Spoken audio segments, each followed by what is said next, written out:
4-star recruit Trae. Oh, yes. Go ahead. Just hit Illinois with the all-time disrespectful No, it's not all-time. All-time disrespectful pump fake. Take a listen. It's not a pump fake. I like to make my decision that I've been waiting for since I was in 7th grade when I got my first offer.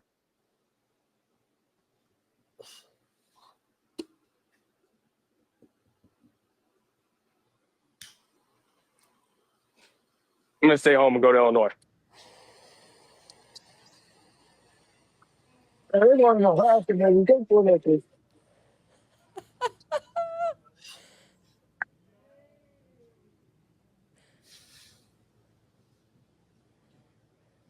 Wow, if only you could see my face in studio.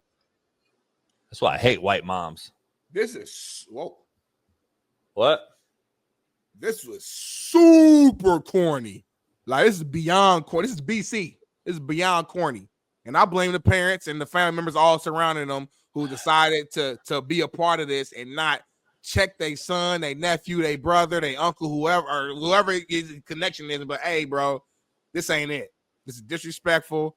And it's not funny. It wasn't even executed at a high level. Even if you're gonna go that route, they ain't even do it well. The audio sucks. You didn't hear anything really. The setup sucked. He didn't even wear the hat long enough to add any sort of suspense. The whole thing was just shitty. He shouldn't have did it in the first place. Number one. Number two, the family should have been like, nah, son, that's not how we do it. We respect those teams that gave us a scholarship because we understand that it's a limited number that each program gets, and it's a privilege and an honor for them to even receive that, regardless if you go to that school or not.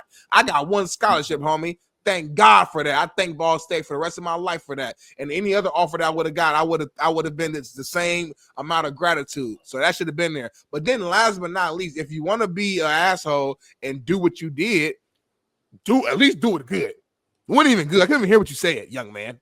You know what I'm saying? But like I said, I blame him, but he's the kid in the room. I blame the adults more than him, way more, because it should have been an OG in there who should have been like, nah, bro, come on. No, we're not doing that.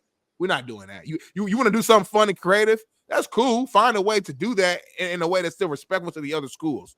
All this, you ain't even that good, young man. You ain't even did nothing yet. Let's go see what you do at the next level. I'm sorry. Go ahead, Jason. I'm glad, man. I'm glad you're on that. I'm glad you didn't defend that. Fuck. I don't know why you even said that. Like, why are you even leading with that? I don't defend everything. But y'all want us to respect this fucking generation. Y'all want us to respect these bitch-ass motherfuckers. The parents are straight bitches. They actually allowed this to happen, as you just said, obviously in a much better and nicer way.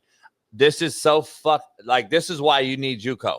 This is the kid I need to take to JUCO right here. This is the kid I need to put in football jail with me. And everybody on in that screen are absolute jokes. They're fucking jokes, homie. That's his coach on the far right, I think. The guy on the right's laughing. That's his coach, ain't it? These motherfuckers clowning and shit. I don't know who they are, homie. I don't give a fuck. This is what's wrong with these kids, homie. These motherfuckers sitting around them. Like, they think that shit's cool. If I'm Billima and I call Rule up and say, hey, dog, listen, I'm going to turn him down, and then he's going to come to you and turn him down too. The men need to start making an example of these bitch-ass kids. And that's just the fucking truth of the matter. Billima should not take them.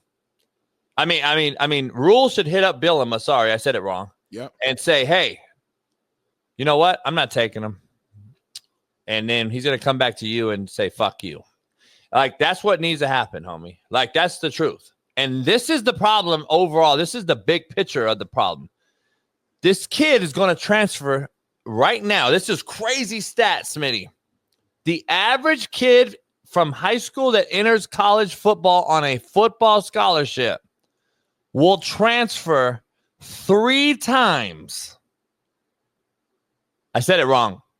Mm-hmm. I said it right, but let me give you the percentage on that. Do it again. What do you think the percentage is that a kid now will transfer 3 times or more once he leaves high school and enters the Division I scholarship world? What's the percentage that a kid will transfer 3 times or more? 20, 25? 60.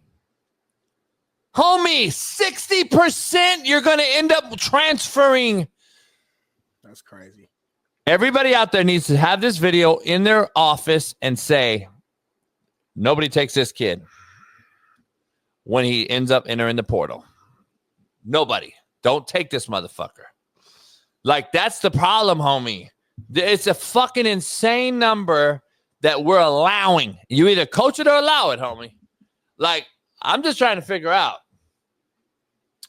This is a societal issue. It ain't no longer sports related, homie. This is what these kids are doing every single fucking day out here. Not only that, doing that, but, you know, robbing Doherty and all the dumb shit we're seeing, homie. Robbing fucking 7-Eleven. And this is the shit, homie. You think you're in this? Not? It directly correlates to the parents at the house. And in this case, the coach that I've been saying for a long time. High school coaches are failing kids at the all-time high. Man. High school coaches. The 7-on-7 world. All the shit that comes with 7-on-7. Not chasing down an interception when you throw it. Not taking a drop from the quarterback position. I can break down the reason why quarterbacks are failing. It starts at 7-on-7. And it starts with the trainers. And then it goes to the next level of player. And then we talk about the team overall and how soft we are because of 7-on-7. And then we get to the high school coach who also is having to battle the 7-on-7 coach. And a coaching ideology war is happening. Well, my 7-on-7 coach told me, coach, that I should take 3 in a hitch and a slide. And then the high school coach is like, well, nah, we don't do that in our system. So now you see what I'm saying? You got two issues going on here. That's what's going on all over America. And now you have 7-on-7 that used to be your team only. Like Warren Central would go play 7-on-7 against fucking whoever, in high school, but it was the high school coach coaching his 7-on-7 team in a high school tournament to learn their passing scheme. Right. Now it's 7-on-7 club teams who obviously my girl runs the biggest one in the country. Yep, shout out to her. But it's ran by a bunch of fucking street agents for money. It's no longer the high school coach coaching the kid in the 7-on-7 scheme to learn their offense. So that's the difference in this whole thing. So, like, it's so bad, homie. This is all comes down to this right here.